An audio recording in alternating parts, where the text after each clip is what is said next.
you happy with how it's gone? When I look at what it was I wanted to achieve in the first 100 days and ask myself, have we done what I wanted us to do, what I planned for us to do? The answer to that is yes. No matter what Starmer says, it's always a lie. More recently, he was once again caught in a brazen lie because he is a pathological liar. It was a great shame. Let's figure this out, and now we'll look at his recent interview, where he constantly lied. We're starting to watch. The security around me and the family is of a completely different order. Is that hard? Is that difficult to adjust to? Yeah, it is, because I'm someone who really likes to sort of maintain strong contact with friends, family, is what I'd call the life I was living. That is much harder. And of course, we're living in a flat in Downing Street above the shop. And that's not very normal. You're living in a flat in Downing Street. Everybody wants to come and see you has to come through an armed guard. This is odd. Yeah, it must be hard for him to live with a lot of love and hate, especially at a time when people get big electricity bills and they have to survive, not live. I'm ashamed of him. According to a recent study, the number of poor people has increased by 1 million. A total of 14.4 million people live below the poverty line, and many of them could not afford to buy food or pay their electricity bills. This is a massive social failure. Some people have incomes below 40% of the average income after deducting housing costs. They find it difficult to eat properly because they cannot afford to buy basic food. When I look at what it was I wanted to achieve in the first 100 days and ask myself, have we done what I wanted us to do, what I planned for us to do? The answer to that is yes. So I knew we had to hit the ground running with clear sort of series of acts, of pieces of legislation that we needed to get on with, and we had planned for that well in advance. The main failure of the new government is the complete absence of a clear political program. This void is filled with stories about costumes, free tickets to a Taylor Swift concert, and football. The gift scandal only strengthens my opinion that nothing has changed, and trust in politicians continues to fall. In the era Boris Johnson scandals, Starmer acted as a defender of morality and purity. And now he has to fend off the accusations himself. It's harder for Starmer to charm the audience and make them forget and forgive. He is not popular now and was unpopular as the leader of the opposition. In modern history, never has such an unpopular politician become prime minister in an election. I am not surprised that Labour has had a lot of problems in the first 100 days. They are in power only because of the mistakes of the previous government, and not because they are sincerely loved by voters. Unfortunately, Keir Starmer and the Labour Party as a whole are not in danger yet. The gift scandal has come to naught. And so if I look at the economy and what we've done there, and look at the investment that is now coming in, if I look at the NHS, settling the disputes, getting the doctors back into theatre, making sure that we are now pressing on with a 10-year plan for the NHS. If I look at energy, GB Energy we've set up, we've got rid of the onshore ban on wind, we've introduced the biggest shake-up of workers' rights in a generation. NHS is in a terrible state due to a lack of investment, the stupidest reforms, and the deterioration of the nation's health. And NHS continues to face the effects of the coronavirus.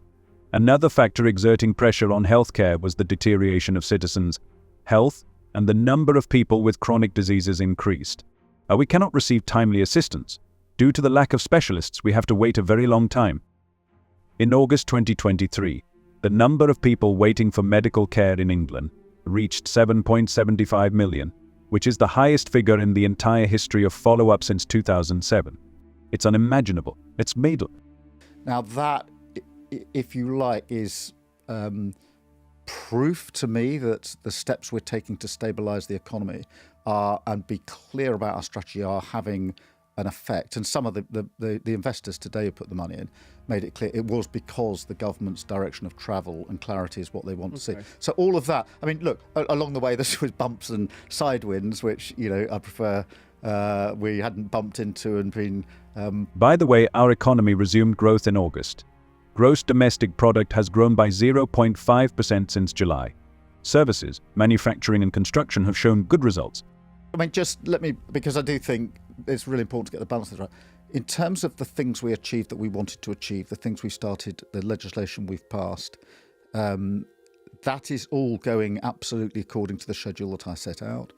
The investment is absolutely crucial, and we're not talking enough about it, in my view, because this is investment that's going to be measured in jobs in places across the United Kingdom, good, secure jobs for the future.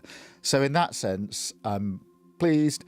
We've had headwinds of, as I say, donation staff. I've had headwinds of the riots and disorder suddenly in the middle of the summer when I thought, right, I just need to get off for that week's holiday. Keir sets priorities. We remember only his high-profile scandals. Keir Starmer and his colleagues should stop accepting gifts. Perhaps Starmer's popularity will recover someday when the government improves people's lives over the next 5 years. So far, he has a disgusting reputation. Starmer accepted more gifts than any other MP in the last parliament, and any other major party leader. The first leaders of the Labour Party must be turning in their graves because of his behaviour. The struggle for freebies, power and wages is not what the Labour government was created for, and they should know this. The 5 missions are the big driving missions of government. They are measured in sort of 5 or even 10-year projects, because if you're going to have the highest growth in the G7, the fastest growth in the G7, that's going to take time. You've got to put the stepping stones in place. If you're going to have clean power by 2030, that's going to take time. You've got to put the stepping stones in place. If you're going to have the NHS not just on its feet, but fit for the future, so we can look back as proudly in generations to come as to what this government did, as we do to the 1945 government. The first mission was to ensure the highest sustainable growth in the G7 through productivity growth in every part of the country. The second mission is to reform the national health system. The third mission is to make Britain's streets safer by reforming the police and criminal justice system. The fourth mission was to reform education, and the fifth was to make Britain a clean energy superpower. What do you think will be fulfilled? It seems to me that this is empty chatter and promises for the election campaign, nothing more. UK. Well, I think we'll resolve that, but that shouldn't. I think if you look at the last 3 or 4 weeks, you've seen £40+ billion worth of investment On the transport sector, get that wrong. So, but the proof of the pudding in terms of the strategy we've adopted is, are those big numbers coming in for investment? And the answer to that is yes, and I'm confident there'll be more coming out of the summit, as well as those that have been coming into the summit. By the way, there was a data leak when sending information about the International Investment Summit in London. The British government has apologised to Bernard Arnault, founder and president of the Leven Group of companies, for mistakenly revealing his personal email address. The businessman is one of the 5 richest people in the world. I don't understand how it was possible to embarrass themselves so much. It seems that the one who made this shameful mistake was intoxicated. I'm thinking of one of Elon Musk's mates, who you saw the other week, Donald Trump. How was he? It was a really good meeting. We had dinner together, and did he have a burger or steak? Doesn't he have steak? He didn't have every steak meal on that occasion. He had chicken, but look, he flew up from Florida, and we both wanted to ensure that we have a good relationship. That was the purpose of the dinner. Starmer had dinner with Donald Trump in New York for 2 hours to establish friendly relations with him. It was the first meeting of the politicians. Despite her supposedly rising ratings, Starmer never met Harris. Although he said it would be nice, it seems that London has chosen its new US president. Starmer was asked if the British fishing fleet could under the Union jack off the Falklands. Starmer's answer just shocked me. His uncle almost died during the Falklands War defending the islands, and his ship was torpedoed. Many were confused by these words, because based on historical information, no British ship has ever been torpedoed.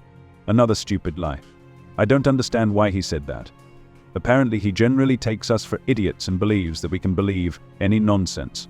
But we're not as stupid as he thinks. I think his statement has finally undermined everyone's trust. It's a shame. What do you think about this news? Write your opinion in the comments. See you!